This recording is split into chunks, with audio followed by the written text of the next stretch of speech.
Shalom, shalom. Good grief. Give me a second. Give me a second.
All right, all right. Beloved, my apology. Wow.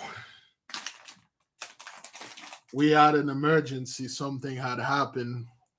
And that's why I do not like to schedule those things through. Here we go. That's why I do not like to schedule those things. Give me a one if you can hear me and see me well.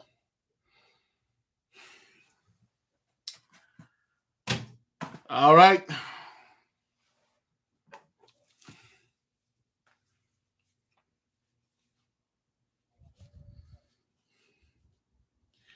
Good, good, good.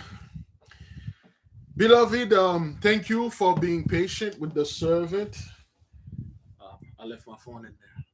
Whatever. So I left my phone in there. Somebody tried to call. You may not be able to find me.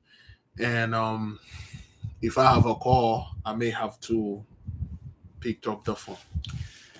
Please, this is the book that we are going to study. Franz Bardon, the practice of magical evocation. We are going to talk about magic. I love when there is less people here.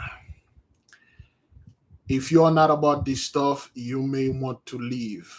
And we will not tolerate anyone coming over there trying to disrupt us, causing confusion, and try to tell us we're going to hell and trying to prove something to us because I don't know. You don't want to study this, therefore you do not want us to study too. These have a lot of stuff in it. Okay, please. If you're watching this video, this is the name of the book.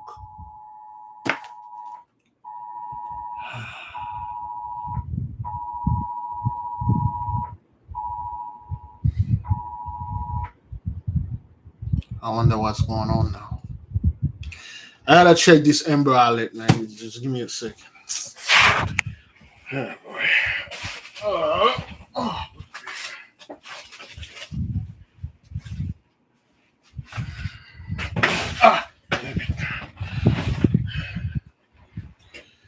All right, kidnapped child.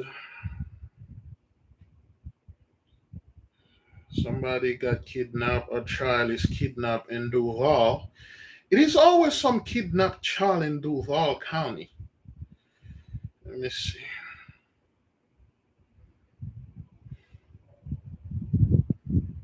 Okay. All right, that was a kidnapped child in Duval. Put this thing on silent.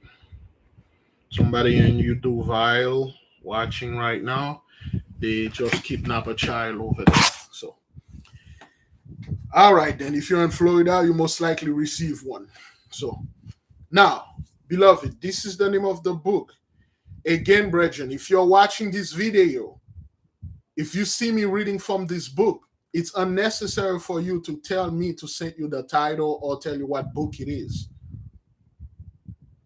You can always replay the video. This is it. This is the book. All right. Okay. We will begin. Let me see. Last night we had talk about the Noahite intelligences. Now we are going to move to the Shemeshite intelligences. Okay, we are in page 328. All right, 328. Okay, and chapter 7, 328. All right, let us begin, beloved. As today is Shemesh, I had my yellow on earlier on. Right now it's orange or gold. You can put gold, yellow, gold, or orange. If you have that. So yellow will be better, but I only got like two yellow shirts. So, beloved, let us begin. Okay, chapter 7: the genie or genii of the solar sphere. Okay, I'm not quite sure. Some of them they are referring to them as intelligences, and some of them they refer to them as genie. Okay, of course, people will say, "Oh, genie is like devils and stuff," because the Christian learn one way.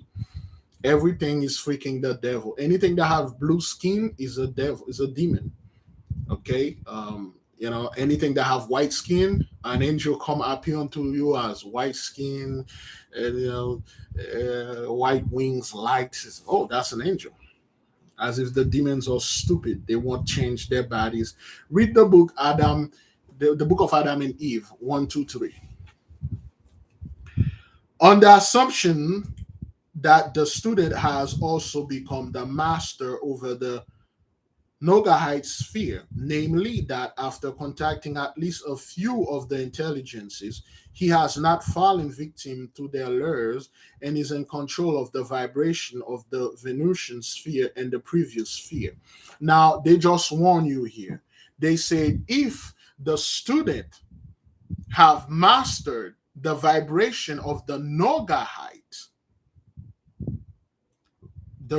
sphere, if you are somewhat able to pass the lures, the seduction, the ecstasy, the life, the party life, the good life, feeling on heroin 24/7, or having that big O last forever over there, if you have the self control to leave those things, if you're not stuck in there or keep going back and forth, and you have to contact at least a few of them, not all of them though, they got 90 of them, at least a few of them. Okay, you go there a few times, you master the vibration, then you're ready to move to the solar sphere.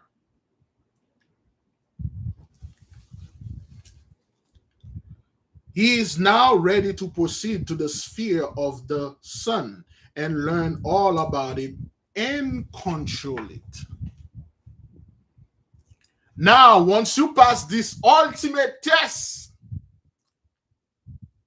you're good and you're ready to go to the sun and master it and control it.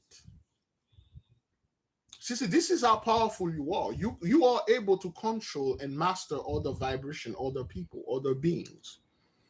Beings that are higher than you, you have the ability to control them and bend them and make them do certain things that you want. Not them making you do whatever they want. A lot of people, the Felix Faust, the Faustian out there, they like doing what those things tell them to do. The game is to not bend to their will, but to make them bend to your will. The thing is to you to become a quote unquote a Mosai unto them. The point is, yes, to show your authority. It is not you begging them for money and stuff. It is them begging you for certain things. Remember, in our world, a pinch of dirt is $1 trillion in the spiritual realm. A pinch of dirt. If your offer is a pinch of dirt, you don't know what that is. A rock, a small rock, just a little rock. It's a lot of things. And anana, a bottle of booze, coffee, water, simple fire, the four elements. It's a big deal over there. Just like money to you is a lot of a big deal. Gold and silver over here in this realm and this world that we are living, it's a big, big, big, big deal. Wealth is a very big deal. Wealth is exalted above all. People will choose wealth over knowledge, over wisdom. They'll choose wealth and not even wealth, riches. Excuse me. Not wealth, riches over knowledge. So the sphere of the sun has an entirely different vibration than the Noahide sphere. The sphere of the sun has a complete vibration, different vibration than the sphere of the Noahides. Just like Earth have a different, every planet vibrating in a different way. That is why the people that are controlling their vibration, their frequency, are doing a great job. Because once you start getting to certain other sphere, you will be able to control this vibration. But they are two different things, completely different. Not every sphere, not every spheric student is in a position to remain in this sphere for longer periods, especially if he visits the sphere of the sun with his mental body through mental travel. Not too many guys, not too many masters, not too many one of you that will be able to do those things will be able to stay in the sphere of the sun for a long period of time. You can stay in the sphere of a you can stay in the sphere of Venus of Noga for a long time, for a period of time, a long period of time, in the sphere of the moon for long period of time, and the sphere of the zone girdling the earth pretty much forever. But the sphere of the sun, only a few students, or in that case, magician, can stay in this sphere for a long period of time. Now, why? It would take too much time to give a more detailed description of the vibration of this sphere. Okay, it will take too long for them to describe to you how it feels. It will take them too long for them to describe how it feels to be in the vibration of the sun. It will cover the whole book to describe to you. However, after the student has made numerous visits there, he gradually becomes accustomed to it and becomes more and more the master of the situation, which enables him to stay longer and eventually establish contact with the genie there. The initiates consider the sphere of the sun to be so-called light sphere. Now, it is said if you keep going back and forth, then you'll be able to withstand the vibration of the sun. Then you can make contact with the so-called the genie, and then you will be able to move and do stuff and coming back and forth, and you will be able to stay a little bit longer. The so-called spheric students or the spheric magician call the sphere of the sun the sphere of light, or the light sphere, of course, because the sun is the source of all light and fire in our realm. And our cosmos, the sphere of the sun is the most difficult to control.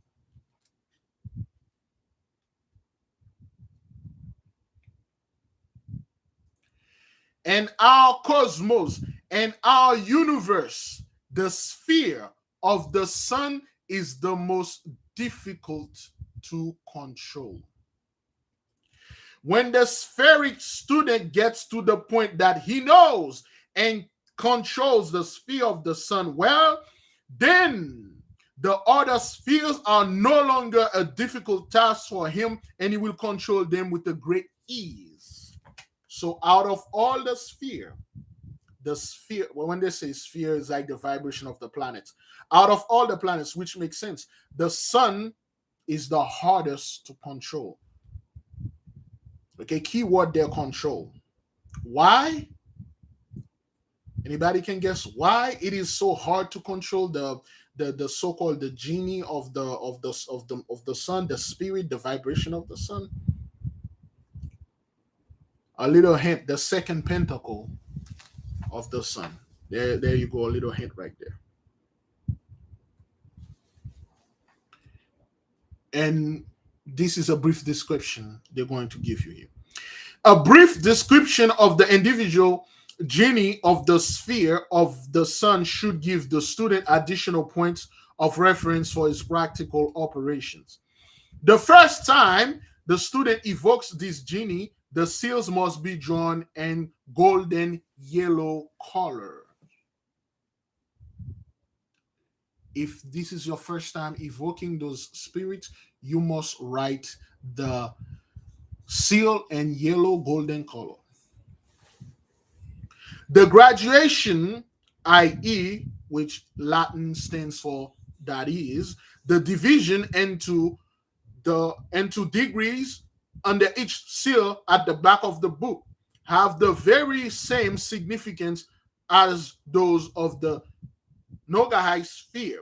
It is very important from the Kabbalistic point of view to know exactly the kind of influence every genius exerts on the zone girdling the earth, and from there on our planet, which we speak about that before. It is extremely important. It is imperative for you, if you are into this kind of things, to control or even meet the so-called genie or intelligences of the zone girdling the earth first. You must know yourself first and know where you come from first before you can go to another.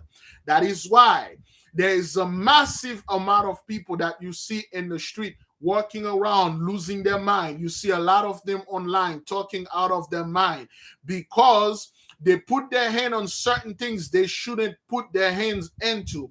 They find a book that talk about astral travel, open their third eye, and then they just go ahead, they just do it, and they land it on some place. The vibration, the frequency of this place literally knocked them out of their mind, and then they came back all crazy. You can see them. Sensei told me, not everybody that you see that have so-called mental issue are done because, I don't know, they went to some type of horrific thing, killing in their family. No, they mess with certain things they shouldn't be messing because they don't understand it. They just went into it because they want to go around and sit at a table talking about how they've traveled to another planet, or go to YouTube, how to meditate and stuff. You have to be very extremely careful when you are meditating. That's why we always say you should have at least fire or a candle light lit, or water or pile of dirt next to you, and give them the task to keep your body safe just in case you by mistake travel to certain place and nothing can hurt your body, or they can pull you back in your body. A lot of people, they read certain books they are not supposed to read because they were not properly a Christ. They didn't reach a certain age that they become mature enough so they can put their hands on this. That's like taking a little 6-year-old boy or 6-year-old girl and show them snuff film. If you catch my drift, it will F them up forever.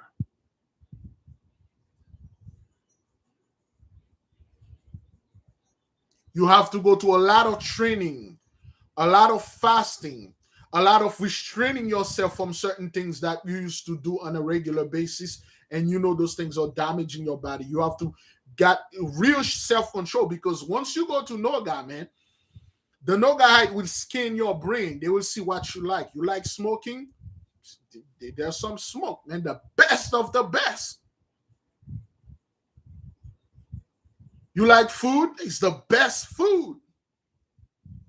You like baking? Are we all about this hash? You like gossiping? Oh, that's all we do today. You like watching football, watching movies? We have theaters and stadium all over. High-tech things. Come. You have to show the restraint. Now, once you show this, then you are able to move higher. This is intense right here, man. Okay? The sun's sphere influences all life on all planets and spheres. You heard that? In the case of human beings, this influence, as I previously mentioned in the description of the cosmic hierarchy of the Kokavite sphere, expresses itself in vital energy, which holds together the mental, astral, and physical matrices or matrix. Okay, all right. So you need to be mentally stable, man. That is why, brethren, let me take a little moment to talk about mental health. There's a horrible, just like, when we talk about Noga heights, and people already assume if a woman, she's Noga height, but there you go. She will quickly unlock the door to the bakery and stuff like that because of the reputation. The same thing go with mental health. When the so-called United States, all 83 society, when you said, hey, I need to take care of my mental health, people automatically assume you are either crazy or you have something wrong with your mind. Okay, when people say, well, I gotta take care better of myself, my health, they assume you're sick or you have some diabetes or something, because if you say you're gonna take care of something, that means there's a problem. Even I gotta take care of my life. Well, you have a problem. You broke all your stuff. When people say mental health, they gotta do better in mental health. People assume that you have some kind of mental issue, and this is false. Mental health is very important, and I will advise anyone, whether you have mental issue or you don't have mental issue. For instance, the so-called Levanahites, they are the one that most likely to be diagnosed with bipolar disorder, and people will think something is wrong with them. And a few weeks they come, they are happy. Next week they are sad. Next, and then they are laughing or angry and stuff because they were born under the influence of the moon. Those are the people that they most likely assume that they have mental issue, but that's what they were born like that. That's what they are. A Shemeshite is most likely the one that they have, like, you have ADHD because you're so hype. You want to learn everything at once and stuff. The Madzimite, they like, you got anger issue and stuff, and all of them, they got things that they diagnose because they don't understand the vibration of this planet or the vibration of the sphere. Mental illness, brothers. Okay, mental illness, mental health. Mental health excluded mental illness. Mental health cover variety of topics. Okay, at this we had a quote unquote the book of mental health diagnosed back in the 60s, 70s, and stuff. We must take in account that during those times we did not have the so-called the internet, beloved. We did not have the so-called private life being not private enough, or certain event being too accessible. Certain things are not restricted. Therefore, the books that they had, the basis they describe the so-called mental illness, it's limited. Now you have the internet. Not only you have the internet, you have gaming. You have not gaming on PlayStation and console, gaming on phone and stuff, and you have certain other things such as like working online, doing things online, getting information online, study online. It's not like you have social media. Social media existed ever since oh boy, they're gonna get me for this. Ever since the first caveman was drawing things and a bunch of other cavemen sit there watching what he's drawing and then grunting at each other, discussing. This is social, and then he put a medium there. People start talking about it. That's what social media is. Anything, this is social media. We socialize over this media we're talking about it. So now, because, beloved, we are in a era, we are in an epoch, age that we've been consuming so much things online and on television. This can dramatically or drastically affect your mental health. There are certain things you've been consuming, certain things you've been watching, certain things you've been hearing. It will affect you. And because of that, I will ask the nation, you take some time to withdraw yourself from certain stuff, man. You take a break. Too much of anything is too much. You have to take a break. Too much of this knowledge, it will mess you up. You take a good, like a good 2 3 days a week. Right now I start doing this thing. The moment it hit 10 p.m., I shut down my phone, all my phones, turn them off. I turn the phone off. I turn the computer off. I turn the printer off. If it wasn't for the family, I would have turned the Wi-Fi off. I turn everything off, and then I just go to sleep. I just do my best to go to sleep and take a break for this. Do this all week, and then I restarted watching movies, talking online, and stuff like that. Give your mind a little bit of break. Just like when you give your body 2 3 days fasting, it rejuvenated. When you take your mind, you put it somewhere at peace, you clear out all the garbage, especially if you're going through a bath, the 7 waves bath. You take a whole week, you don't show up in the chart. You don't be like, oh man, I'm gonna miss so much big leaf. I'm gonna say that. Don't worry about that. If you can, take a good week when you're doing bath stuff. You stay away from the news, you stay away from things, and then you meditate. You get your peace, man. You get your mind checked first. Mental health. Get yourself healthy. You do this at least once every 90 days, or at least one every 6 months, at least once every year. Take some time off, brethren. Take some time off. It doesn't like, oh man, big if I can catch up too much information. No. Take some time off, unconnecting, deplugging them. Just get some rest mentally. Don't be watching too much of that stuff online, bro. Too much YouTube, too much news, too much TikTok, too much Instagram. It's too much, beloved. It is just too much. Give that mind a little time to rest. Okay? All right? Now, the 45 Genii or genie of the solar sphere. The sphere of the sun is ruled by 45 genii altogether. The ruler, expressed in Hermetic terms, is the Lord of the sun sphere. And the Kabbalah is called Metatron.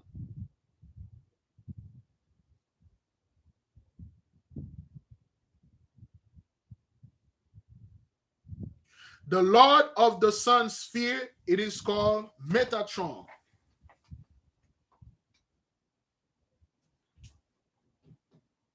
No, that's Shaddai. Shaddai. That's Shaddai. Is Shaddai the same as Metatron? Give me a second. Is Shaddai the same as Metatron? Let me see. El Shaddai and Metatron.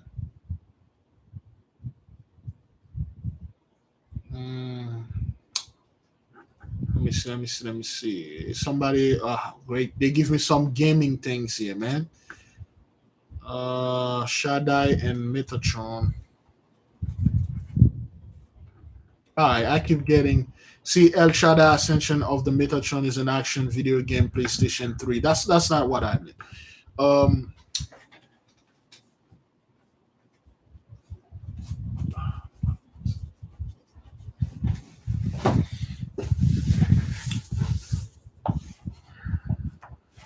I used to wear this pentacle, the first pentacle of Sunday. I used to wear it all the time.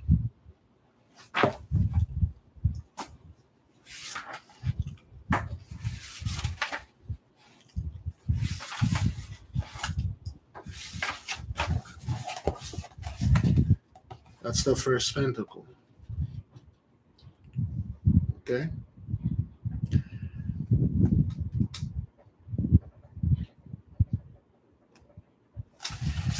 Now, the first pentacle of the sun, the countenance of Shaddai, the Almighty, at whose aspect all creatures obey, and the angelic spirits do reverence and bended knees. This is a very powerful pentacle. Okay, so I'm not quite sure if Shaddai is the same as Metatron, which I'm not. I don't think so.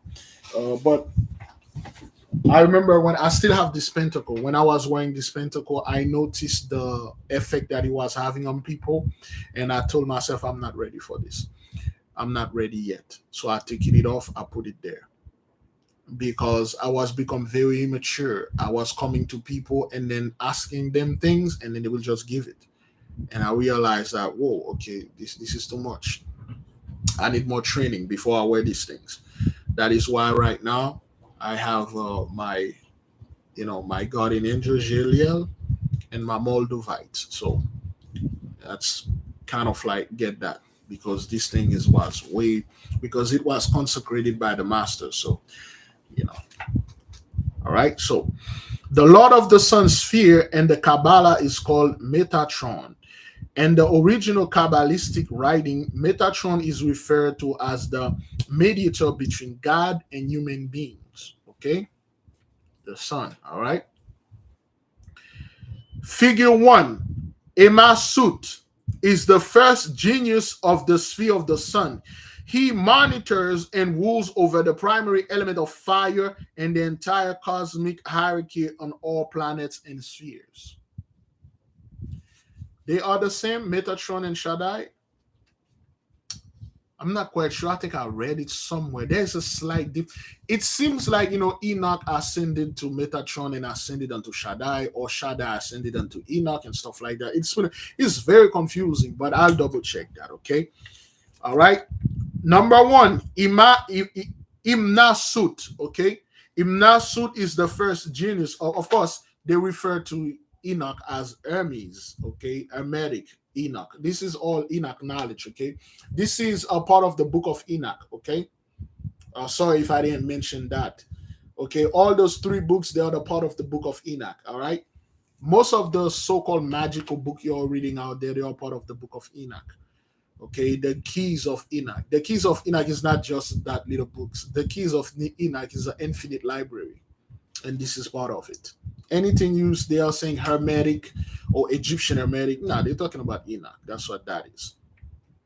This is a portion of the book of Enoch. So that's what that is. Oops.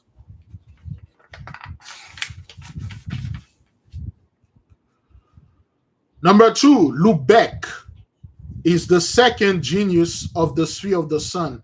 And his sphere of influence, this genius has the electric fluid on all planets and sphere in our universe under his control, which comes into being from the fire principle. This apply also to the mental, astral, and physical planes. Number 3, Terras. Terras or Teres. Terras is the third genius of the sphere of the sun. This genius is responsible for the plus, positive, and the minus, negative effects of the fire element and the electric fluid and the entire cosmic hierarchy on all planets and spheres.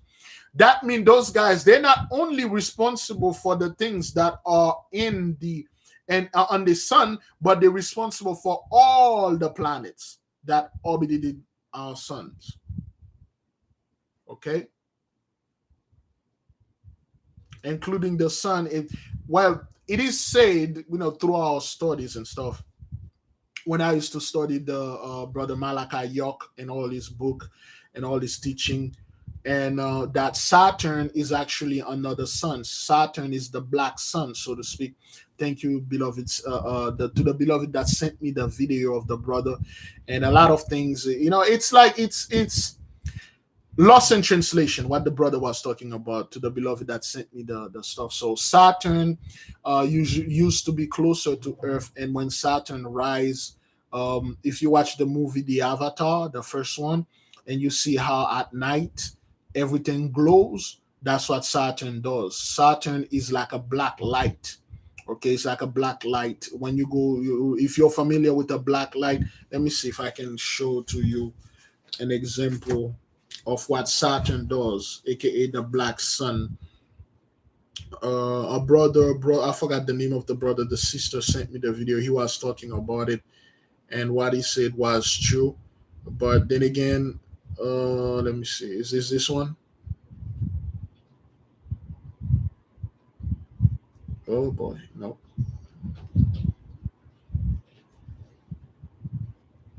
Okay, this is what Saturn does.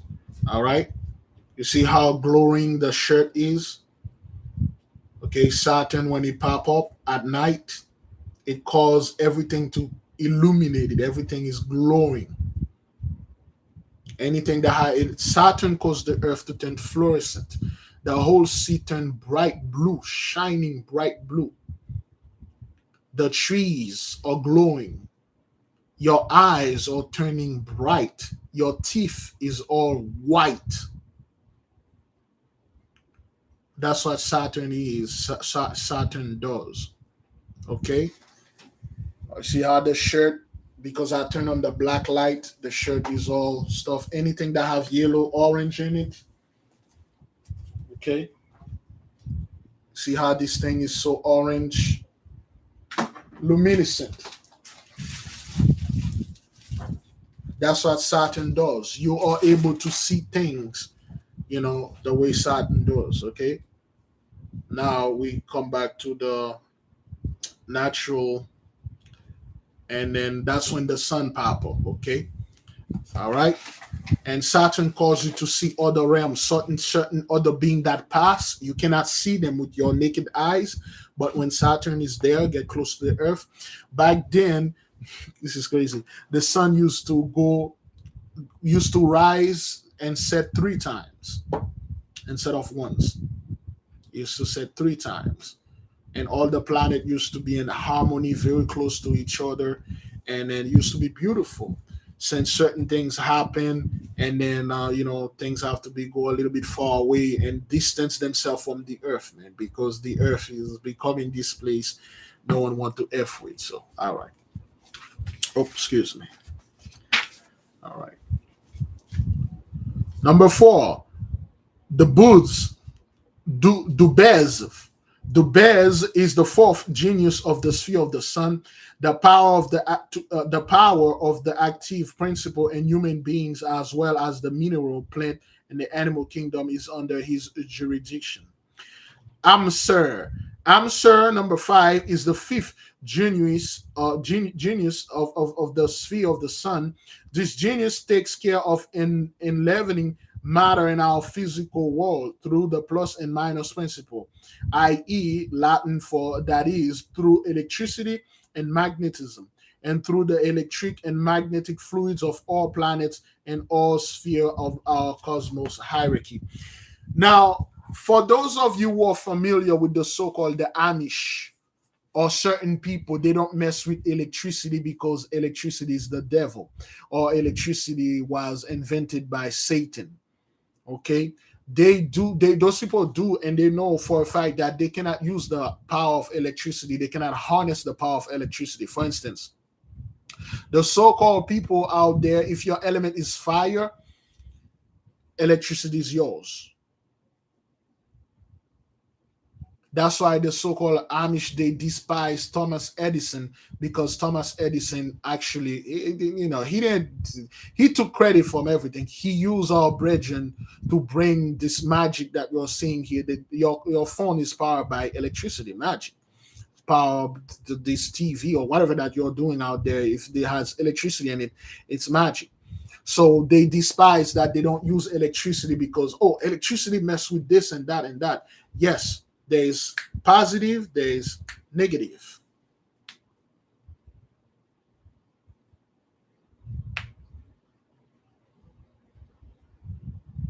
The so-called, a lot of a group of Hebrew admire, and they raise people that live in a little place. They don't mess with technology, and then they think those people are somewhat better than us.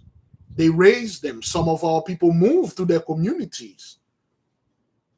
Yeah, they move over there, and then wait, they don't have any TVs and stuff. They live according to the land. That's the most stupidest way to. You never evolve. You just stay there because you're afraid of some. The only thing you should be afraid is the mighty one. That's all. You shouldn't be afraid of either electricity or Satan or demons or anything like that. You shouldn't have no fear of anything. The only thing that should scare you is that when the Most High call your name and say, come forward. Then you should shake in your boots. Let no man telling you, don't use cell phones, man. The Illuminati is watching you. The so-called watching you. Those alien is watching you. So what, nigga? They watch. So let them watch. All right. So that's what those guys do. They control electricity. Again, if your element is fire, such as me, electricity is mine. If your element is water, magnetism is yours. Okay? If your element is earth, stability is yours. You can stabilize pretty much anything. If your element is air, movement is yours. The air moves freely anywhere. The water attract, magnetize. The wave pull, push. The earth stands still, stabilize. The fire is electricity.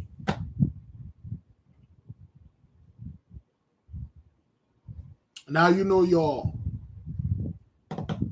elements, and you know what their quote unquote their offshoot, what they do.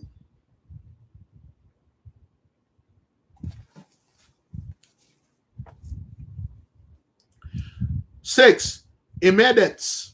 Emedets is the sixth genius of the sphere of the sun. This genius monitors and cultivates the germinative power of human beings, animals, and plants. Okay, this guy is responsible for germination, germ. For when they say germs, in that case, is not germ as a disease, but germination, to flourish, to sprout, to when you're, for those people that do gardening and farming, when you take a seed, you germinate this seed. For instance, if you eat a mango, okay, you eat a mango, there is a seed in the mango tree. All right, you cut the seed. Inside of the seed, there is another seed. Well, it's not a seed; it's just more a protective that protected the seed. When you cut it, you can take this seed, you put it in a Ziploc bag with some water, and then you put it in the sun or somewhere, and you let it there, stay there for 2 weeks. It will germinate it. Those are the guys that are responsible for this. Or you can take this guy's sign, okay, you put it in your garden. You draw it in yellow glue, yellow gold, and then you put it over your garden. It will protect and germinate, and then you will watch how your garden will multiply. You will watch how the animals will multiply. Okay, that's number 6. Is that what that is? Emedets. Let me see. Emedets.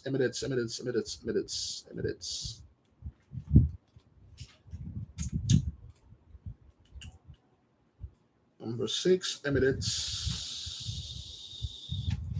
This sign right here. Okay, you draw this in gold. You put it on your garden. Well, you consecrate it and tell it. So Emedets is on the 11 to 18 degrees of Taurus. Okay. All right. The first 4 are in Aries.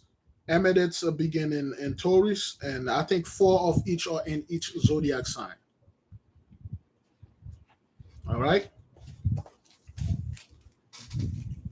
Horticulture, if you're into gardening and stuff like that, try to put a little magic in your gardening. Okay, try to look for spirits, intelligences that do things with plants. Start talking to them and tell them to grow your food exponentially up to bigger, better. Excuse me. And you say, well, because of the Gentiles messing up with our food, pretty much everything is garbage out there, but you want to go your own, and you need help to bring you the wisdom, inspire you. And then you will see, things will pop up in your mind. Say, what if I try this and that? What if I plant my food in this? For instance, right now the Levana is growing. You know what? I'm gonna task my Anna or whatever to go with the moon and the influence of number 6 Emedets, and you'll see. Number 7, Kesbets. Kesbet is the seventh genius of the sphere of the sun. He takes care of the growth of human beings as well as the mineral and plant or animal kingdoms. Now, let me stop here for a moment. We had a beloved sister. Again, I told this story, but let me tell it again. We have a beloved sister that had her husband. She could not carry children for this man. Every time she carried children for him, she ended up losing the child because there was a spirit there that was tasked to kill this kid every time she get pregnant, and then this spirit came in and killed the child. We have this with two of our sisters. Okay, every time she get pregnant, she lost the child. She reach out unto us, and then the masters do what they need to do. They saw this spirit. They saw who was doing this, and they let well through the books research that we were doing, we find out that the seven planets, they have great influence on you when you're pregnant. Okay. They, I don't know, I forgot the order that they go, but the first month, let's say the first month, we will begin with Sunday. All right, today's Sunday. The first month, the sun is responsible for forming the head of this child, the head, the brain, the ears, everything that has to do with the head. Okay, you spend 30 days, the sun is over that, the whatever angel or spirits that is there connecting things and stuff. The second month, okay, the moon is responsible to form the neck or the chest or whatever, the hands and stuff. The following month, the third month, Mercury, so to speak, is over to do this. The fourth month, Madim, and I believe the fifth month is Zedek. The sixth month is Venus. The seventh month is Shabbatai.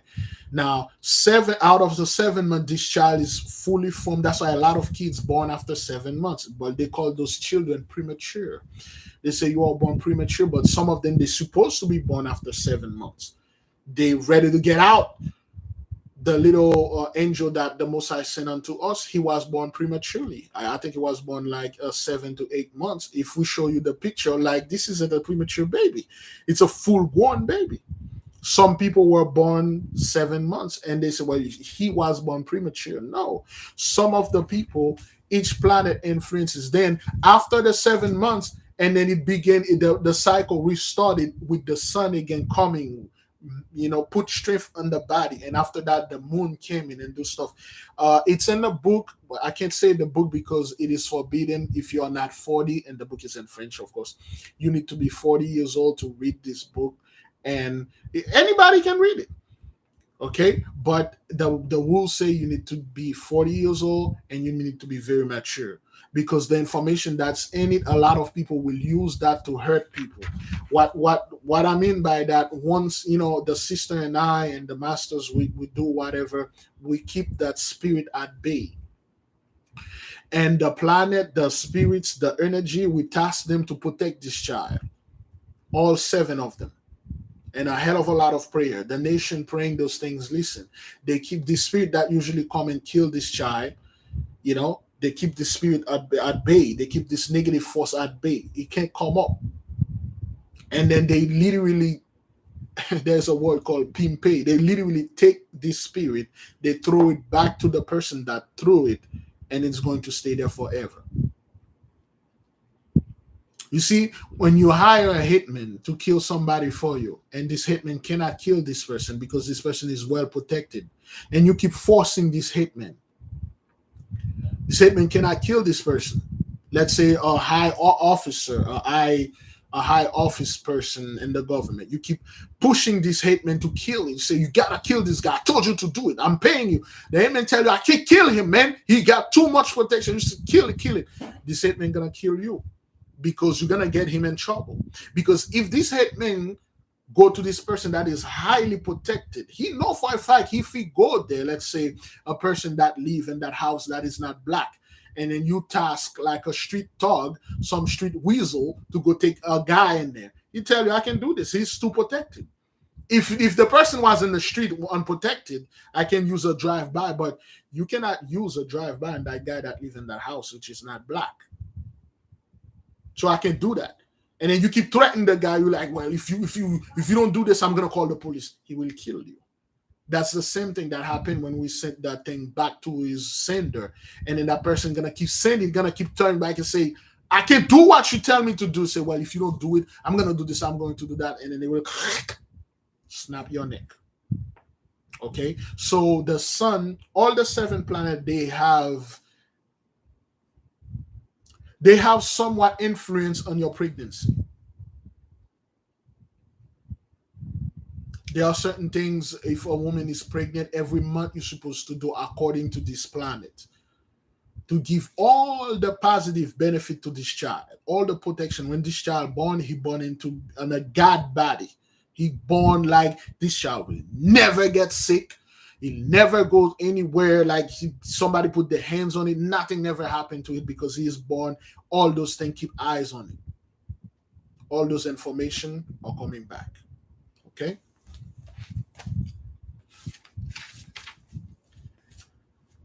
Number 8, Emaisa is the 8th genius of the sphere of the sun. It is the task of this genius to maintain and nourish the instinct of self-preservation in everything that is created. All right, this is powerful right there. Mvetas is the 9th genius of the sphere of the sun. All beings in the entire cosmic hierarchy who possess an intellectual and hence full consciousness, regardless of rank, are under his influence. Number 10, Bunam. Bunam is the 10th genius of the sphere of the sun. This genius is responsible for all intellectual ability and human being and being on all planets. So Bunam is that guy, let's say if you have issue learning, if your child have issue learning, if people, you have some learning disability, which this is always amazed. You have those certain people, they say, oh, you have this Asperger or Asperger, whatever syndrome. And those people are drawing. There's a dude, he has some mental issue. He flew in a helicopter. He looked at New York. He looked at the city, Manhattan. He went down there and draw the city, pinpoint, draw the city, everything, details. He just look at it. He draw it with great details. Okay, so a lot of those things, like those spirits, they do that. Certain Gentiles you see speaking proudly on their internet, on TV, as if they are super smart. They are not super smart.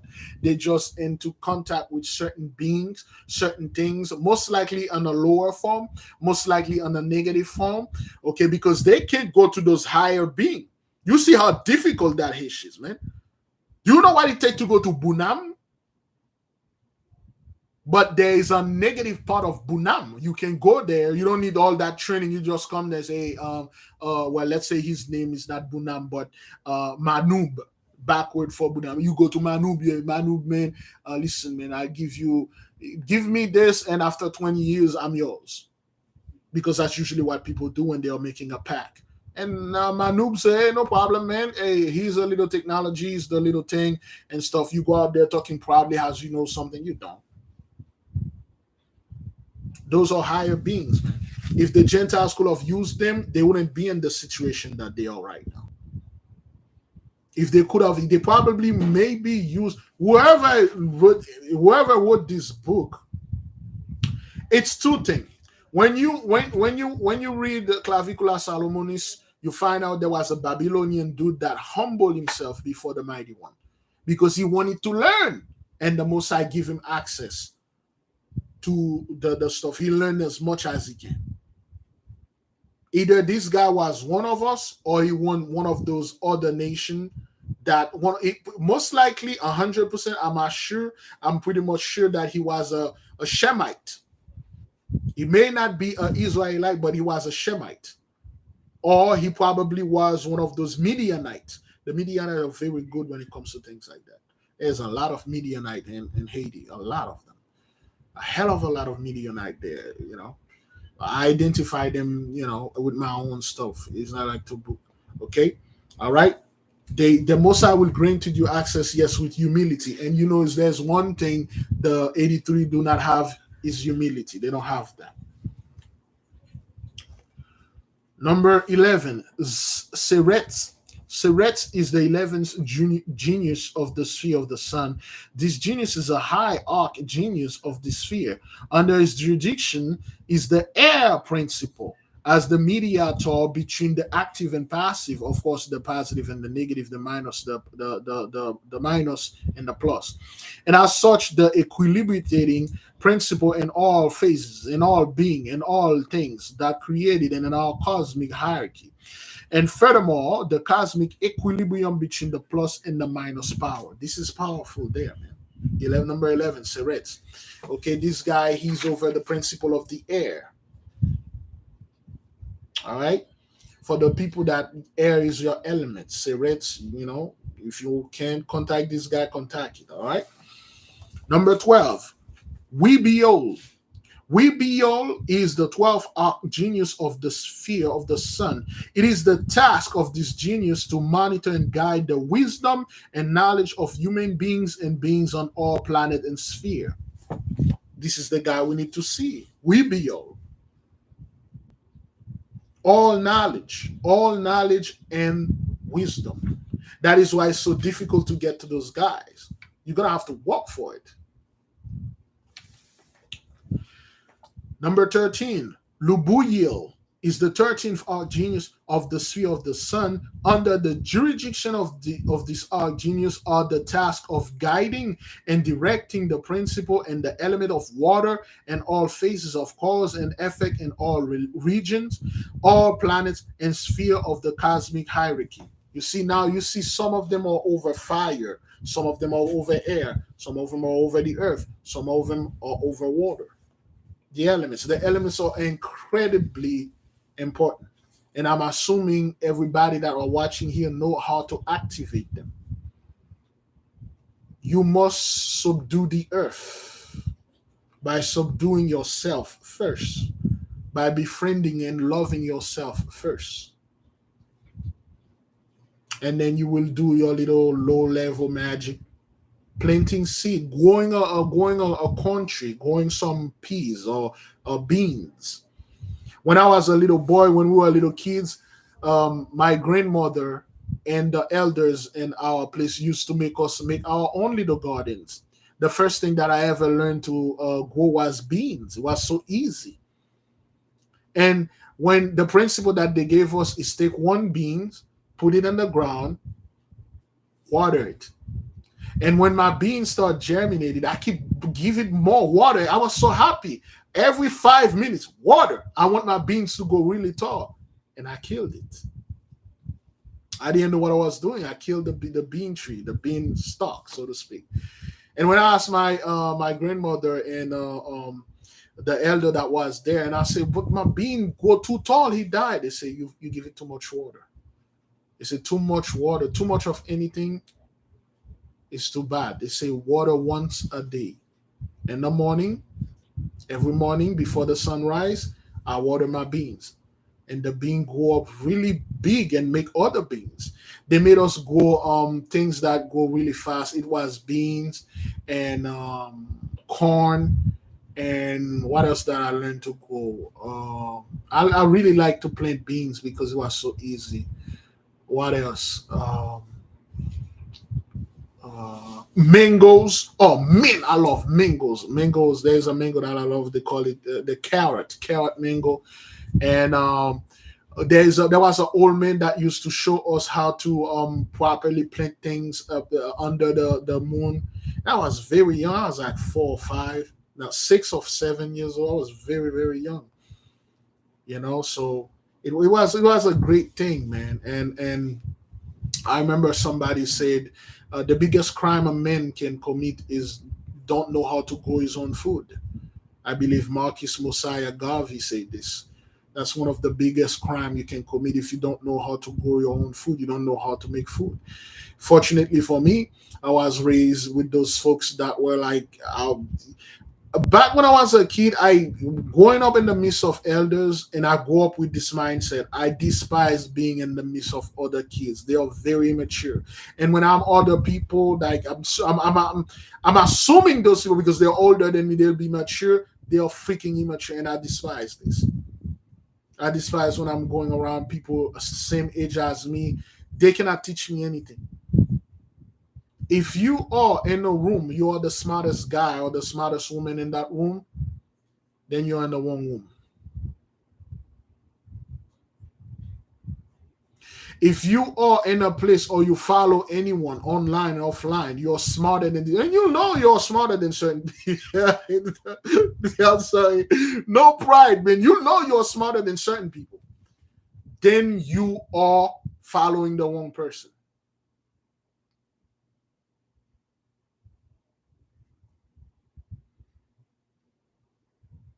Thank you for the person that did this thing in the drawing napkin. You can teach your children how to germinate things and napkins and draw, things like that. If somebody really good at this, put a PDF together so we can give it as a homework to our children. We need to give the kids, homework so they can work their magic. This is magic, okay? Okay.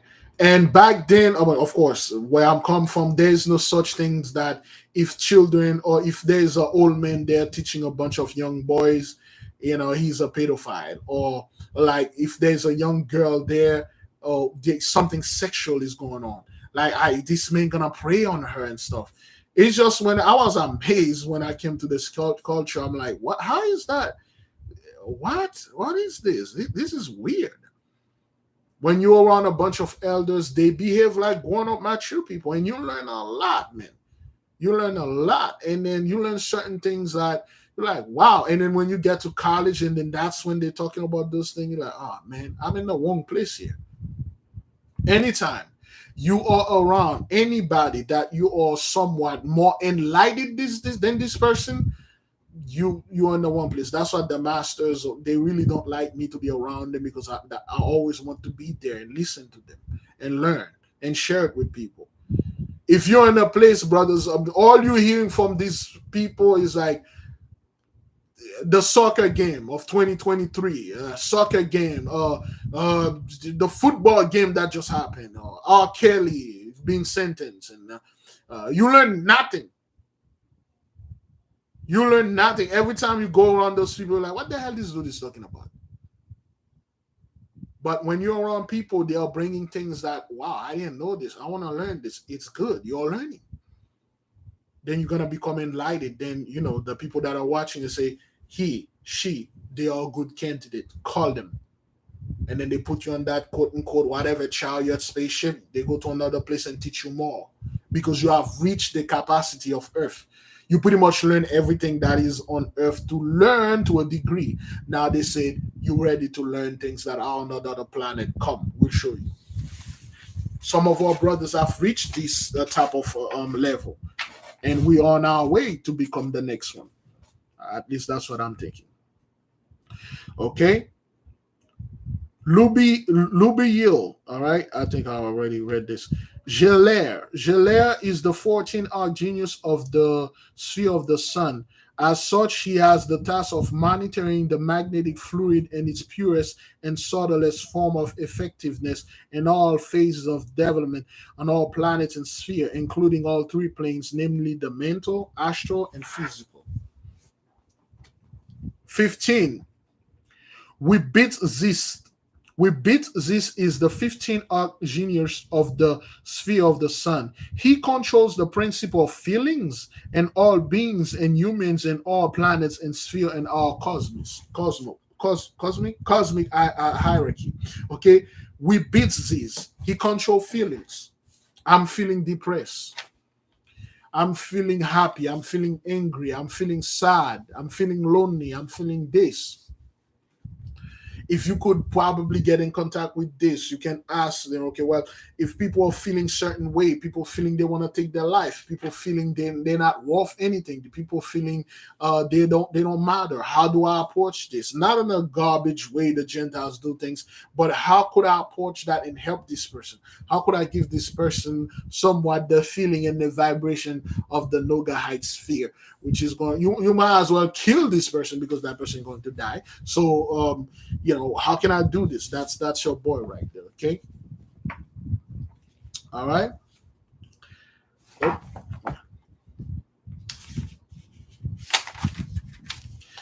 16. Webalap. Webalap is the 16th genius of the sphere of the sun.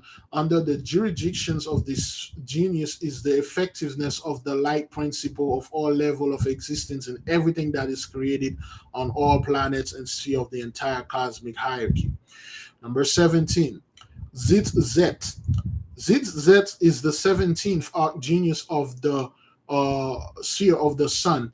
It is the task of this archgenius to make the lowest of the highest form of divine enlightenment as accessible to all human being and being on all the planets and sphere of cosmic hierarchy, whether through intuition, inspiration, or the ability. If there's somebody that I would contact, it would be this fellow right there.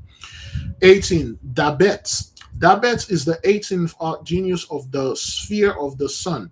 It is the task of this archgenius to transfer the cognizance of divine virtues upon the human being and beings on all the planets and spheres, and so acquainted them with the influence of this virtue and help them realize these virtues.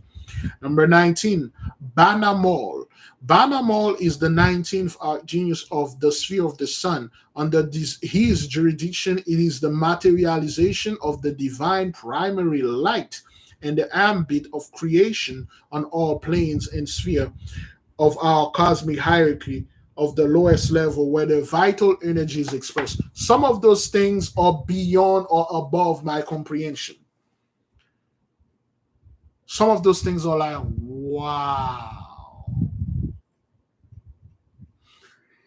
Oh boy. Ow, ow, ow, ow. There we go. Boy, that hurt. You know what? Let me put this thing over there so it won't fall. There you go. Number 20, Emuyir. Emuyir is the 20th archgenius of the sphere of the sun.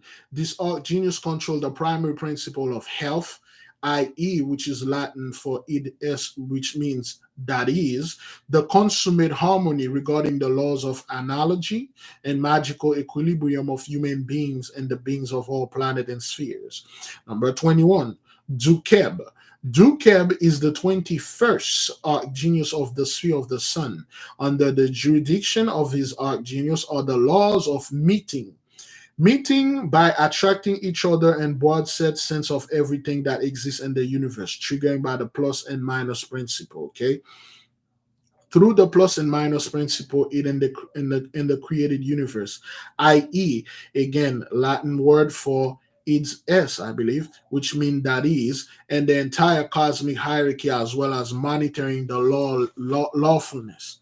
Number 22, Mzel.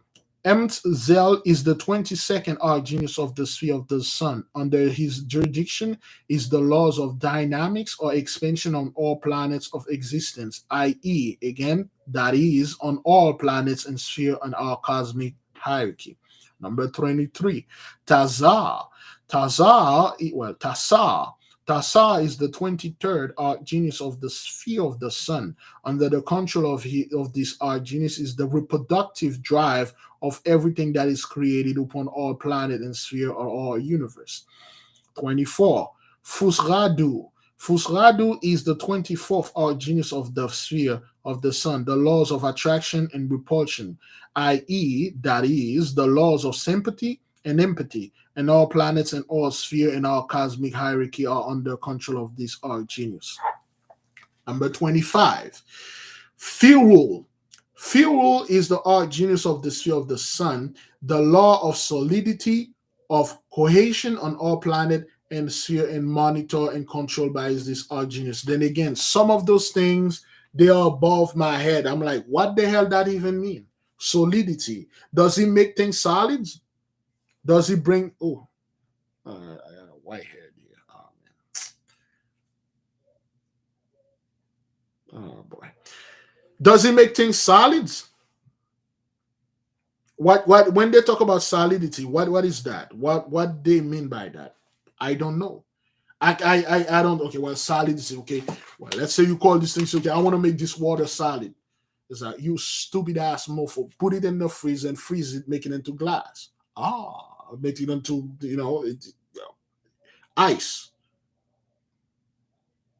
But what can it make solid? So what is it that he can solidify? Is it something that I don't know about, something that we don't know, something that it is mysterious from us? Okay, that's the only thing I can think of solid, or make this thing solid, or water, or anything that is liquid. Number 26, it beats zero, is the 26th arc genius of the sphere of the sun, the laws of gravity or attraction. Now, that's another guy that I would love to get around me. I would love 26. I would love to get in contact with 26.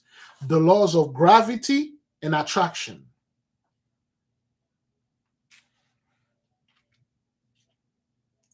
Why? I.e.,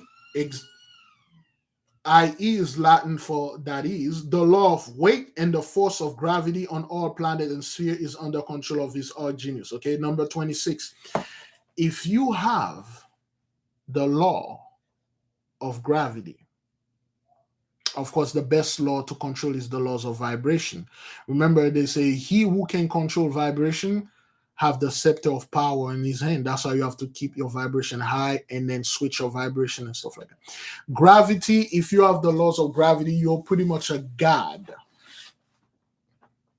You can do pretty much anything. You can fly, you can levitate, you can freaking levitate the whole earth. You can levitate, if I could levitate the Pacific Ocean and then drop it somewhere. I don't know, somebody pissed me off. I'm watching a game, I don't know, let's see, China win. They won. And I just got pissed off and I lift up the Pacific Ocean and drop it over there. That's the kind of immature things you would have done if you have, well, I mean, if I have the power of gravity. Or somebody cut me off, I'm like, okay, whoa, I'm driving here. I could fly, but today I take a break driving and a son of a bitch cut me off. I lift up a giant blue whale in the sea and drop it on your car while you're in it. Gravity, I want to go somewhere. I don't know. Oh boy, people in the house, Christmas is coming. I'll be on the moon. I just fly over there. Or I just build a house and then it's suspended in the air. When people are passing, watching, and then they saw my house floating in there. This is all kind of thing that I would have done if I had gravity power. Or I would have built a city underground if people try to get in there and then the gravity will reverse. I would have put the minus on top and the plus at the bottom. You know what that would have done? According to me, when somebody tried to intrude there, they will just fly until their head hit the firmament. If anybody tried to get into my city, you come unannounced, uninvited, try to sneak in there. The moment you cross the line, you would have just flew up with top speed until you reach the firmament. And you all are stuck there and stuck there. Yeah, all sort of nonsense I would have done with this thing. Anyway, 27. Lom-Tab is the 27th arc genus of the sphere of the sun, the control of all laws of transmutation on all planets and all spheres in all regions is under the jurisdiction of this arc genius. 28. Zibayol, the 28th arc genius of the sphere of the sun, under the jurisdiction of this arc genius is the protection of all laws of vibration and oscillation. Now you're talking. Number 28, now you're talking. Vibration. Remember, the thing that is the most difficult for you to do is to withstand the vibration of the sun, the vibration of the other planets. That if you can control vibration, you can go to Noga and just chill there. A beautiful one coming and say, you want to have some time together and stuff. Like, I'm good, I'm eating. Okay. You see, the Nogahites over there won't come and ask you. They will just go ahead and give you. And you cannot refuse because you want that, because they can scan things in your mind and then they materialize it and then give it to you. You like ice cream? They'll give you ice cream. When you come back on Earth, you eat some Walmart off-brand non-Nogahite ice cream. You're like, damn it! I gotta go back there and get some of that. And you keep going there. You're like, you know what? F my body on earth, man. I will die anyway. Let me just stay sticky and stuff. You don't go. Vibration. I would like to meet this fellow. Jena. Jena is the 29th archgenius of the sphere of the sun. Any kind of radiation or emanation on all planets and sphere, it is accordance with the lawfulness and controlled by his archgenius. Okay. Jena will be really good. Okay. I don't know why would somebody want to do this. Jena would have been good for certain people back in the 1947 that were in certain place called Nagasaki and Hiroshima. I don't know why you could have get out of there, but Jena will help you with the radiation or any kind of radiation. Radiation is extremely useful. Okay. 30. Kasreyobu is the 30th archgenius of the sphere of the sun. The quality of anything that exists in creatures under the control of this archgenius. 31. Exhibit, the 31st archgenius of the sphere of the sun. Besides other things, the proper compliance with the universal laws and all sphere of the planet and jurisdiction of this archgenius. I have no idea what that means. 32. Balaam. Balaam is the archgenius, is charge of all laws of analogy and all planets and in all the sphere and planes of all cosmic hierarchy. 33. Belimshe. This archgenius has been given the task of monitoring the lawfulness of appearance in our universe so that the truly in harmony with the universal law. Aresut. 34. Aresut. This archgenius has the equilibrium of all planets in all sphere and our cosmic under his control. That's good. You see, somebody described the word equilibrium. Equilibrium is a Latin word mean equilibre, balance. Is that what that is? Equilibrium? I don't want to say here because I learned this a long time ago. Anyway, equilibrium. Okay, anything that end with minimum, maximum, potassium and stuff, those are Latin words. You know, some of you despise Latin because it's the language of the enemy. You might not want to mess with those things. But anyway, so equilibrium means balance, right? To keep things in balance. You know what that is when something is unbalanced? You know what that is when something is not balanced? For instance, this earth right here is unbalanced. Not the physical earth, probably it's unbalanced, but the spiritual, economical, mental state of this earth is unbalanced. So this guy, okay, a spirit of equilibrium, a state in which all opposing forces or influences are balanced. Okay, this guy will be good. It show you to balance the light and the darkness, day and night, women, men, female, male, plus, minus. Okay, that is powerful because if you do not have equilibrium, or if this thing if he wish he can knock off something out of the equilibrium or out of the balance, the scale tip, Libra is tipping, there's a problem there. All right. Yeah, this guy is good. Okay.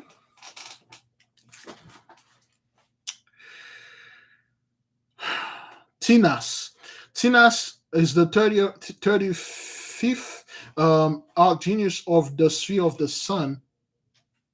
He guards solidification, crystallization, fixation, etc. For instance, now I'm starting to understand this. Tinas, you can tell Tinas, I want the ability to take anything that I want and crystallize it and make it into a crystal. All right. I want to go to France, Paris. And I just look at the water, send a mental wave, and then the water levitate and form into a beautiful crystal ship. And I just levitate towards it, and the door open, I sit in there, and then the water crystallize, solidify, like a giant crystal ship, and I just say where I'm going, and then it just rise in the sky, and then one moment I'm in Paris. And then when I landed there and I tell it something, and then it just unsolidify and get into a pond and then stay there. Or I have this crystal in my neck, which is actually a ship that can transport a whole city.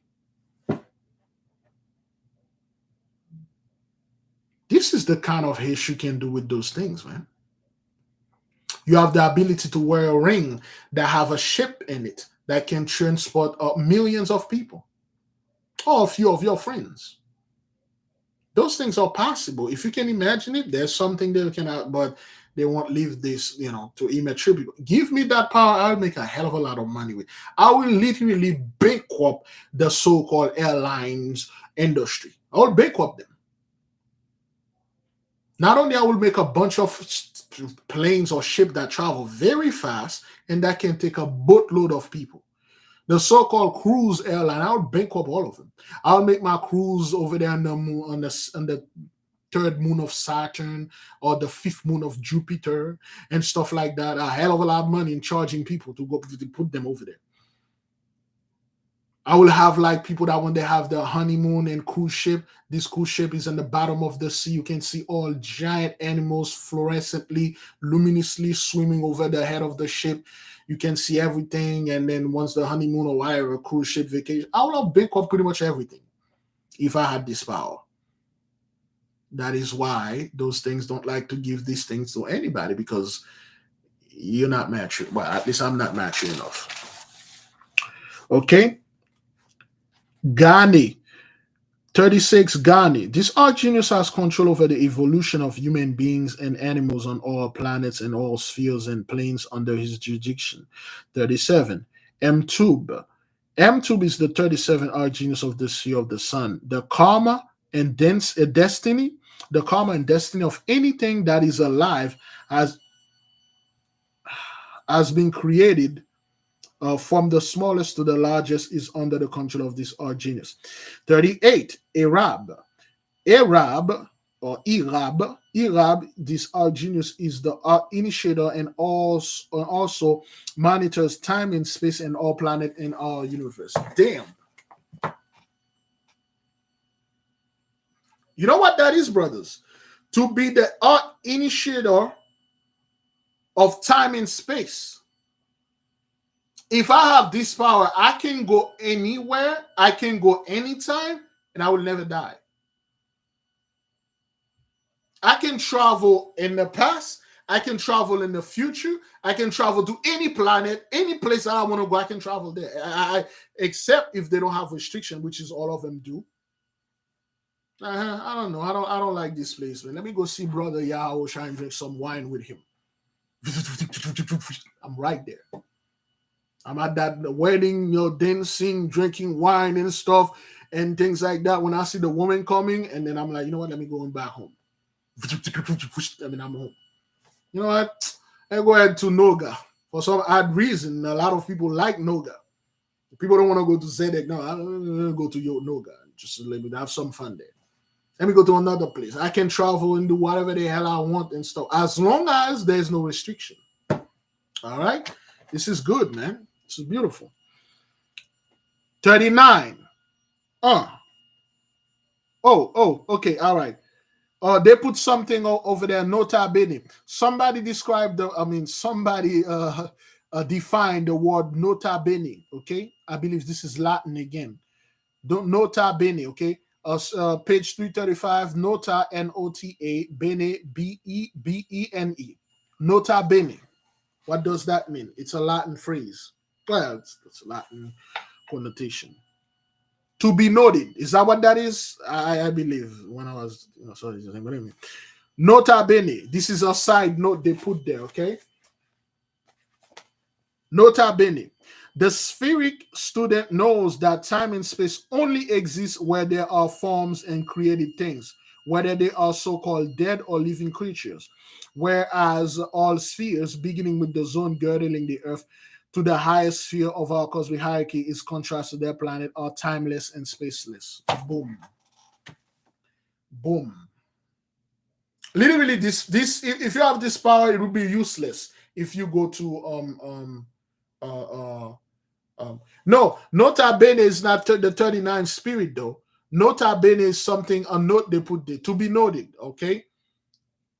Observe carefully or take special notice. Use and written text, draw attention to what follow, okay? They told you about Arab, what he can do, time and space. And then you see what's going to happen here? I already used this power without even read the to be noted. To be noted, they said, because we live on earth, the zone girdling the earth, time and space matter to us because it exists to us. But when you go to Noga, there's no time, there's no space. You stay young forever, you never die. It never like, oh man, I gotta go to work because, oh man, the sun about to set or this and that. There's no time there. It's spaceless. There's no, things don't end there. Okay, okay. In contrast to the planets are timeless and spaceless. It's just everything is unlimited and there's not amount of time. You know, when you go to a or let's say you go to work, there's amount of time that you have to be there, 12 hours, 8 hours. Your time is limited on Earth. Everything else is everything, every other place is time, is it's timeless, spaceless. Beautiful. Can you imagine you just studying and you don't have to worry about you going old or like, man, I spent too much time. You just know everything. You can go everywhere. That's what Sensei says. This is the last time he went, he went there. He just walked. He walked everywhere. He know everything at the same time. He just walked everywhere, like any places he can imagine, he's there. And you don't know how long you've been in there. It's just like, it doesn't matter. Just like in a dream, you don't know how long you've been dreaming that dream. You just dream it. And when you wake up, it feels too short because there's no time, there's no space. And some of your dreams are not dreams at all. You just travel. You don't know it. 39. Tibolier. Tibolier he's the ruler over all the ideals of human beings and beings on all planets and all in all spheres. Chibis. Chibis is the name of the 40th genius of the Sea of the Sun. This genius has under its jurisdiction the control of the spiritual development of human beings and beings on all planets and all spheres, respect to evolution, lawfulness, and karma. That's a good guy to see. Okay, 40th. 41. Selohubi. Selohube is the 41st origins of the Son of the Sphere. He is the arc creator of all arc symbols in their primary language, the cosmic language. And he is also the helmsman of all original ideas that have become reality. That's deep. That's deep, man. 41. All original idea that has become reality. Anything that you could possibly imagine, fantasy, you want it to become a reality, this guy will make it so. Man. 42. Levum. Levum, he's the original creator of all magical knowledge in the Kabbalah. Damn, you need to meet this guy. Levum. Vasat, the 43rd, he is an initiator of the principle of water and is magnetic fluid in all levels of density and effort on human beings and beings on all planets and is a sphere in all universe. All things that are created in which the principle of water is active are monitored by Vasat. Anything that have water in it, Vasat got an eye. He's monitoring everything. Do you know how it is, Richard? Do you know how it feels to be a monitor of everything that ever existed in all the planets? To just sit there monitoring everything. This water that I'm drinking, the water that I'm dropping in the toilet bowl, the water that is under the earth, the water that is in me, the water that is in you, the water that coming out the sun. You're monitoring everything at once. Not only on this planet, on all of them.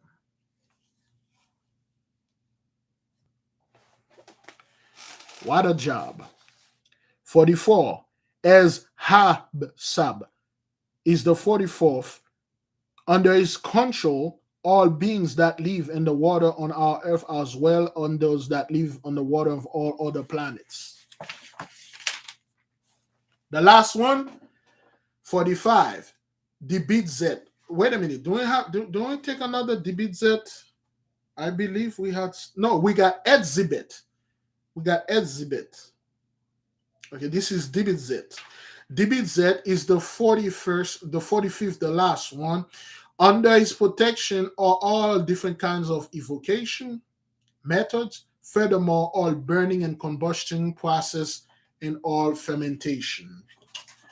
In accordance with this jurisdiction of sphere and influence in the cosmic hierarchy, the archgenii of the sphere of the sun are to be considered as mediator of the primary creator of the planetary system, for reason of information and for the purposes of obtaining a better overall view. The description which I have attached to each genius of the sphere of the sun have been expressed as abstract ideas, okay? They just give you a glimpse of what they can do, a glimpse, abstract, like a little, this is what they can do. But they can do a vast majority of things.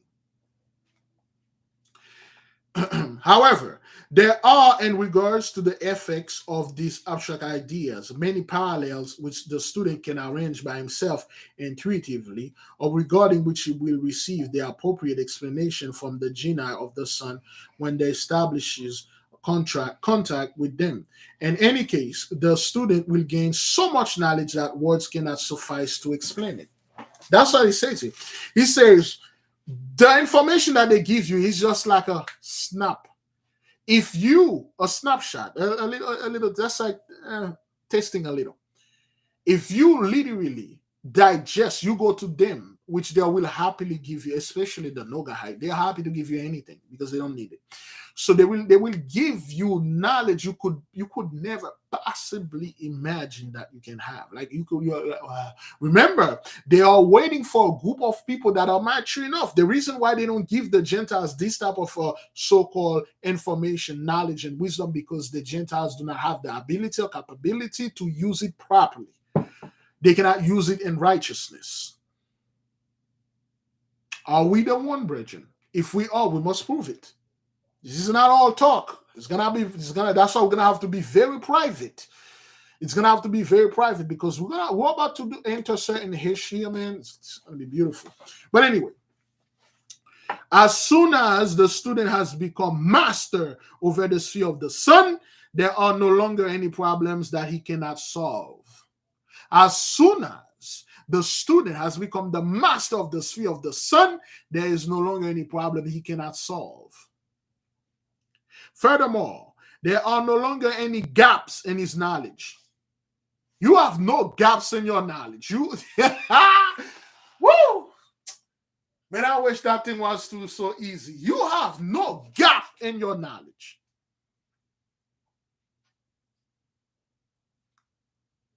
No gaps. You literally know pretty much everything. And he will tell, let's read. There's no gap in his knowledge. He can achieve consummate adepthood through the sphere of the sun.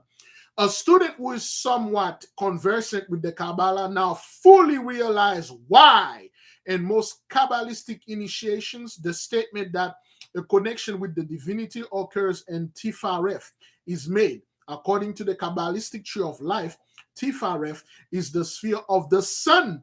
Therefore, the sphere of the sun is the sphere in which the student can achieve divine unification. And the Kabbalistic tree of life, it literally states that the student must have traveled halfway back to God, i.e., Latin for that is. He must have traveled through the aforementioned sphere, inclusive of the sphere of the sun. He must have them under his control. Then, on the second half of the way, God will meet him so that it comes to a divine unification. This does not mean that it comes to the unification with the personified God, rather knowledge in which wisdom might have power or unite into one. All praise and glory goes to the mighty one.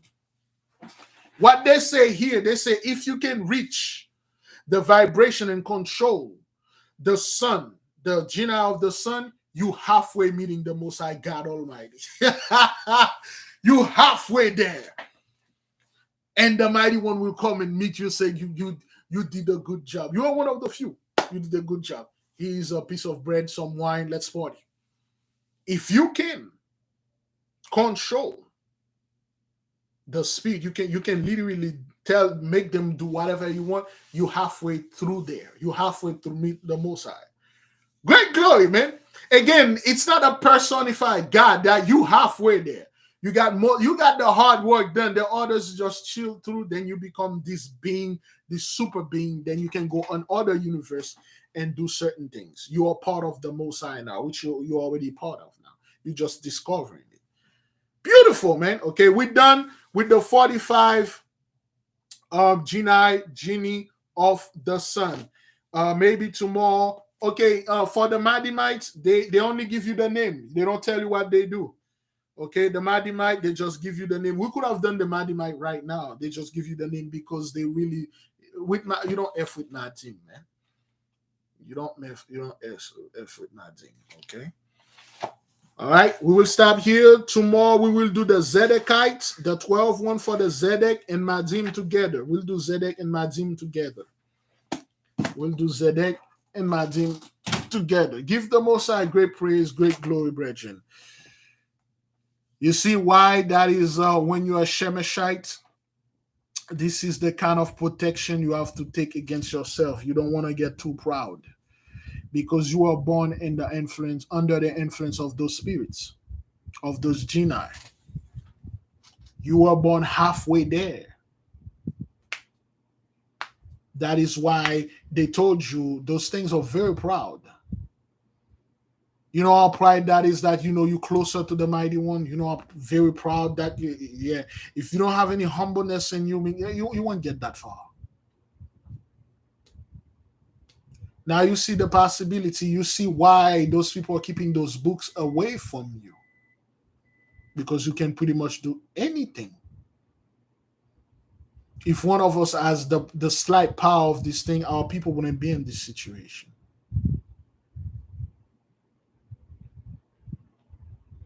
It will come a time, beloved, I don't know when, but we won't be able to meet through the internet anymore. It will become obsolete for us. Let me see if I can. Ooh, let me see if I can pull up. Let me see if I can pull up. Give me a second. Let me see if I can pull up. Let me see if I can pull up.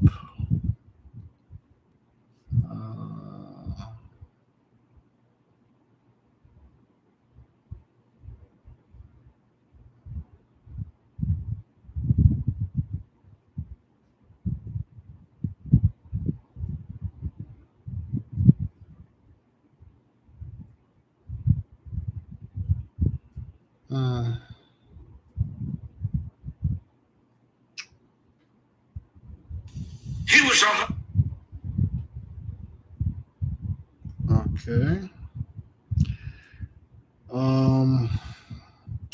I cannot find it. It's not in there.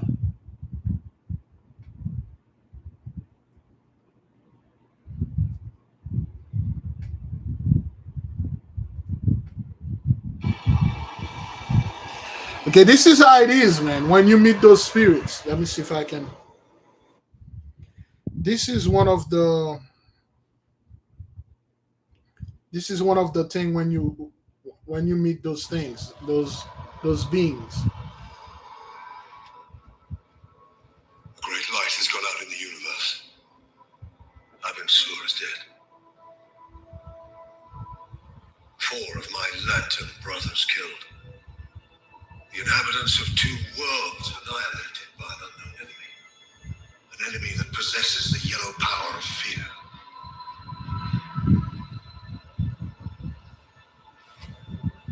We know it originated from somewhere within the Lost Sector. We know it grows more powerful with each encounter. According to Abensur's last transmission, he seemed to know what it was.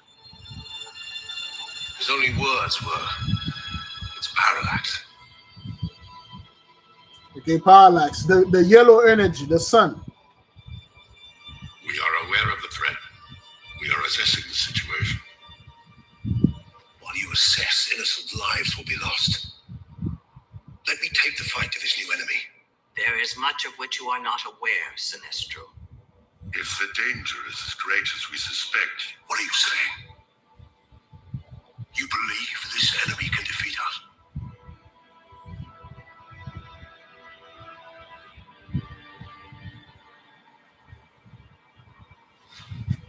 Guardians, if your faith in our power has faltered, let me renew it.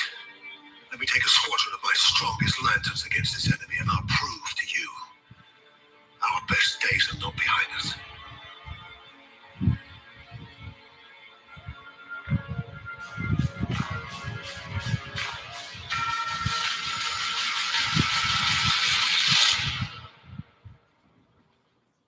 Now you see why this movie had so much hish parallax. They were talking about the energy of the sun, the power, the yellow power. Okay, parallax is parallax. If you watch this movie, I believe it's free somewhere. Okay, the yellow power of fear. Okay, the so-called a Green Lantern or the Lantern Call. Anybody forgive me from being a nerd about this whole thing, but the Lantern Call, there is multiple Lantern Call. There is the Green Lantern, the Blue Lantern, the Yellow Lantern, the Red Lantern, the Black Lantern, the White Lantern, the Indigo Lantern, the Violet, which is the Purple Lantern. There is the White Lantern. Did I say White Lantern? Okay. Yeah. There's a bunch of lantern out there. They even have the Star Sapphire lantern. Okay, each of them do something. Those people cannot imagine those stuff, but it's because they have seen it somewhere. It's because they come upon records. They actually read those things. That is why they are able to do those things. Okay, that is because they've seen it somewhere. They have records of it. The Green Lantern is powered by will. The Yellow Lantern is powered by fear. The Red Lantern is powered by anger. Yo, atrocity. If you know anything about atrocities, man, that guy, atrocities is very bad. I'll recommend if you want to watch the Green Lantern. I will recommend you watch Green Lantern, um, the animated series with Aya. Yo, atrocities, man. That guy, man. Damn. And he had every right to did what he did. He atrocities went to a galaxy, Bridget. He went to a quadrant of a galaxy. He wiped out all the planets. He killed every atrocity. He killed everybody. He just wiped out the entire place, all the planets, every being that in there. He killed everyone. And Rage, which is the red lantern. Can you imagine Red Lantern? The Hulk, can you imagine? The Hulk power is powered by rage and anger. Can you imagine giving the Hulk a red lantern ring? Can you imagine what it would have? It would be unstoppable. The angry you get, the stronger you get. The angry you get, the more power you get if you're a red lantern. Beautiful. Out of all the lantern, I would want to be either a white lantern or a black lantern. The Black Lantern can die because they are freaking zombie. The White Lantern are immortals. Yeah, crazy things. When excuse me, let me pull this thing up. Okay, beloved, we're done with the study. I know it's already 11:07. It's going to be excuse me. It's going to be 12 very soon. I do not want tomorrow is Monday. Some of you may have to go to work, to school, prepare the kids or stuff like that. You may leave. Richard. We're just gonna talk about some few other stuff. I will just like you can leave. In the meantime, if you have any question, just let us know. Okay. Thank you, beloved sister. You share so many cool things. Yeah, there are so many stuff I would share with the nation. It's just like, wow, man. I wish I could just download everything that I know in the mind of the people that want my download. You know, certain things I'm seeing, I'm like, wait, that's not what that is. And people see those things like, wait, that's like, that's a movie. I'm like, no, that's not a movie. They actually did see those things. When you see the guardians just stand there, and when you're reading the book, you're like, wait a minute, they are describing those beings.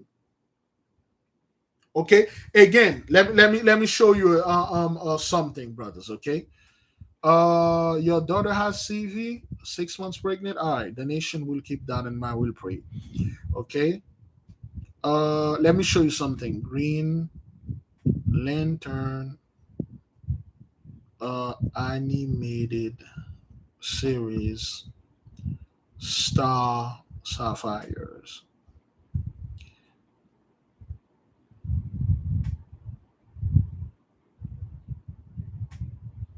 Okay.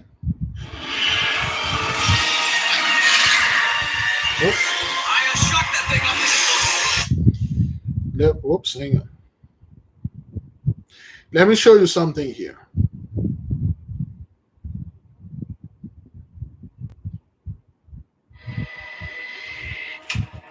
Where is it? Carol, what's wrong with you? Why are we back at the... You risk much, Green Lantern, asking favors of an enemy. But perhaps I should first consult my royal advisor.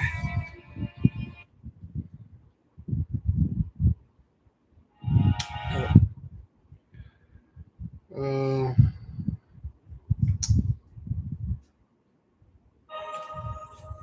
What a shock.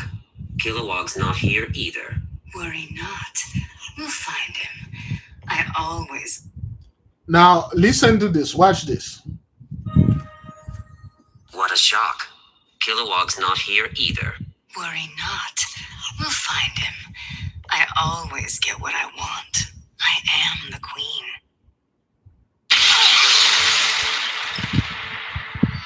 Razor, they have imprisoned Kilowog. Do not believe this soulless automaton. I have ample reason to trust her over any of you. Guards, take them!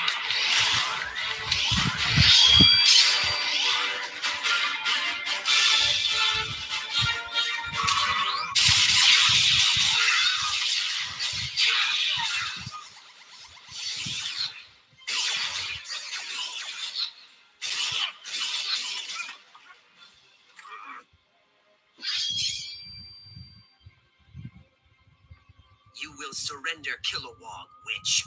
Child, your friend is happy, like you soon will be. Agapum, please listen. We must release the men. We've been laboring under an imperfect understanding of love. Earthling Carol Ferris rejected the ring and put her love's needs ahead of her own. That is true. Silence! Men spread war. The star sapphires bring the gift of love. The galaxy will know peace only when all men have been gentle by love's violet light.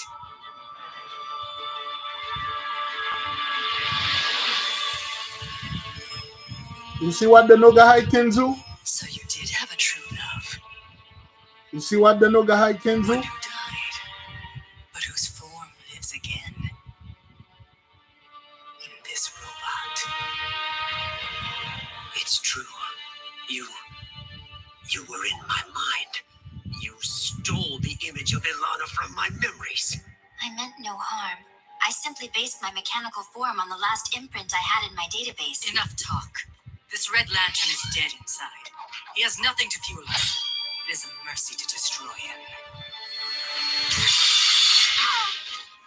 By the way, is that a no on the whole teaming up against the threats of the galaxy? Let me explain something here.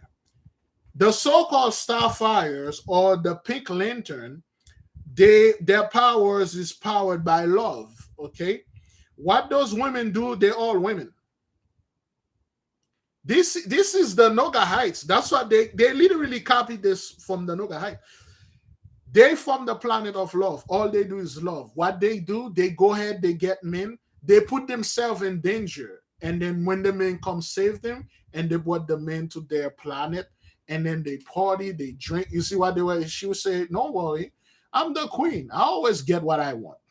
And then because it's a children's show, they show you that they freeze the men inside of a crystal. When they put you inside of this crystal, all you can experience is nothing but love ecstasy. If you had the person that broke your heart, all you see is this person do everything good, everything right for you, everything's going right in your life. You will just leave, you will be inside of this thing forever.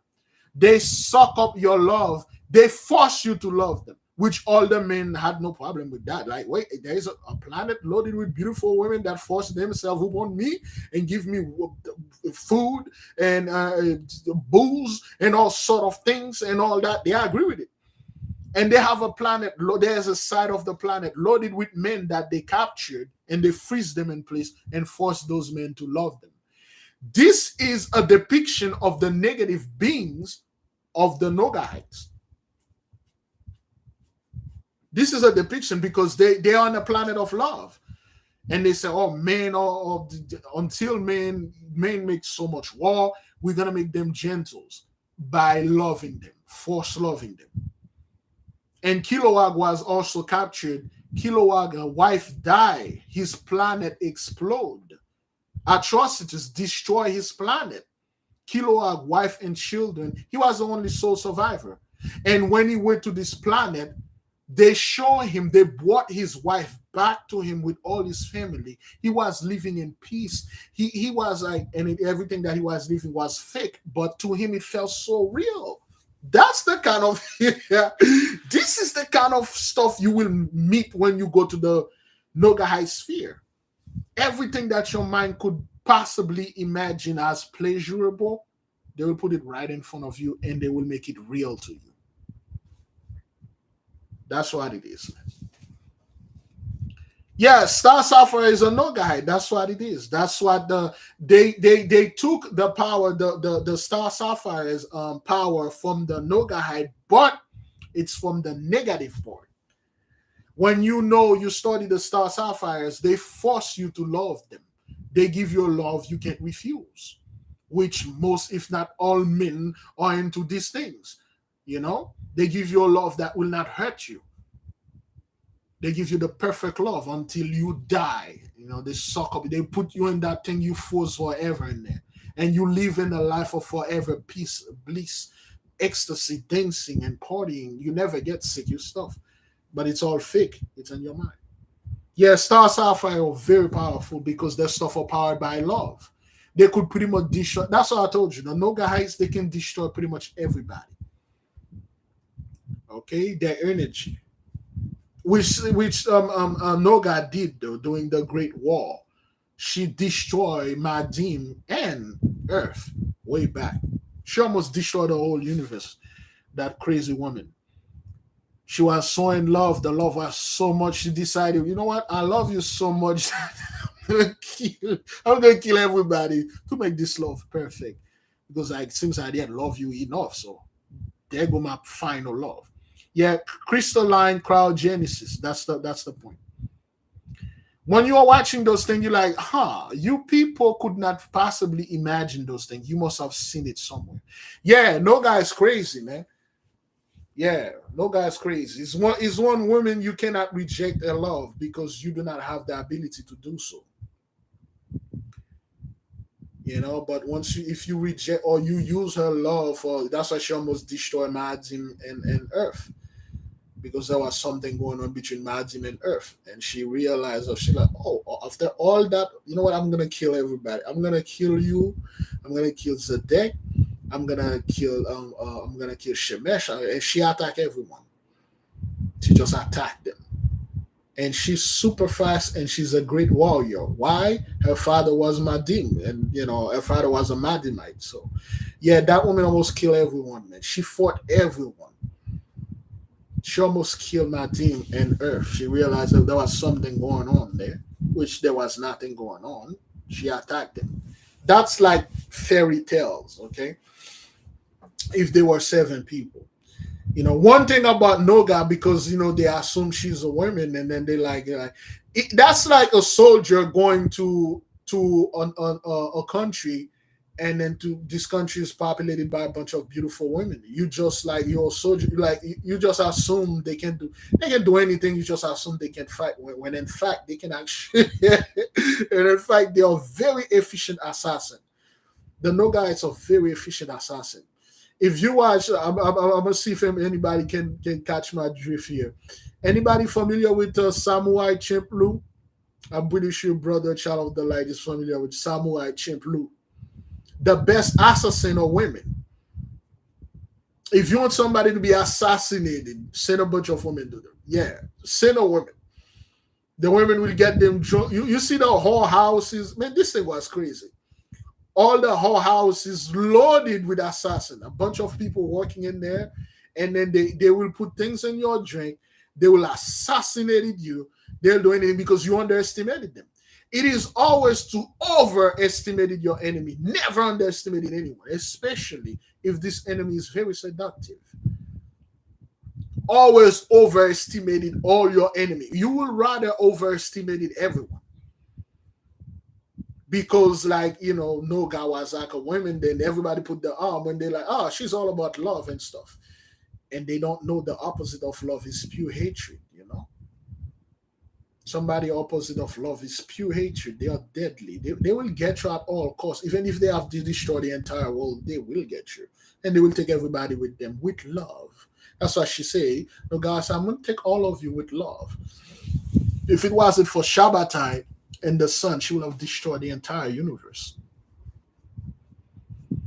Shabbatai is pretty much immortal, and the sun is like Shabbatai can die. The sun is immortal, so they were the one that subdued her because she was going to destroy everything. That woman. Yeah, the best spies are women. World War II was won because of the women. All the information that was being transmitted was transmitted by women on bicycle. When the soldiers see those women riding bicycle, they laugh because it is so funny. It's so weird to see a woman back then in the 1940s riding a bicycle, pinching each other, playing pillow fight and stuff. Well, they were spies. They will go over there and bake with those soldiers and retrieve all the information and brought it back. Yeah, Judith got him drunk and cut off his head. Because when you're in the company of a woman, the Nogahide, they can negate your anger. They can just negate your fighting stance. You come with a sword and fighting with this woman, she want to take a shower. She's like, I will fight you, but right after my shower, you're welcome to watch.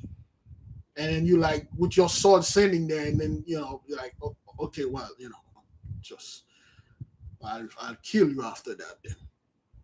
And she like, make yourself at home. I got food here and stuff. You're like, well, the food is poison. She eat first. She drink. And then you realize you've been traveling for like 90 days, no food. You're like, man, one piece of bread. I'm going to get one. And next thing you start getting you eat 2-3 pieces. She put you in the bath and the water is hot. Scratching your head and stuff like that. And then the next moment you realize that your head is not attached to your body. Yeah. The women are deadly, man. Because it's not so. When you go, you're going to fight a soldier. You're going to fight a soldier. You prepare. But when you get there, there's a little woman there. Like, damn, I was expecting a soldier. And then this woman said, there's no soldier here. I'm just making food. Oh, okay, all right then. Would you like a bowl? Of course. Yes. Well, then sit down. If you eat this food, there are more things than food that I can give you. Well, I will take that too. We put my sword down. And then she put something in that drink. 1 sip. Then take your head off. Yeah, they are deadly, man. Any of those the best assassins were always women because you don't see them coming. That's why men back then were very suspicious of any women, even their wife. They're very suspicious of them. That's why the kings usually have a tester. Okay, the king always have a tester. The king and queen always have a tester. Anytime the king don't eat anything until the tester eat it. The tester will eat it. They will wait 30 minutes. If the tester died, then the food was poisoned. The king and queens back then, they have testers, people that eat things for them first, taste things for them first, wear things for them first, and then they will eat it and wear it after. That's why those kings, they usually, all the wars, like I said before, watch that movie, Red Cliff. When you look at it, all the wars, all the major wars always happen because a woman was involved. It's always one misunderstanding. Somebody find out something, that person go into her emotion and destroy everything.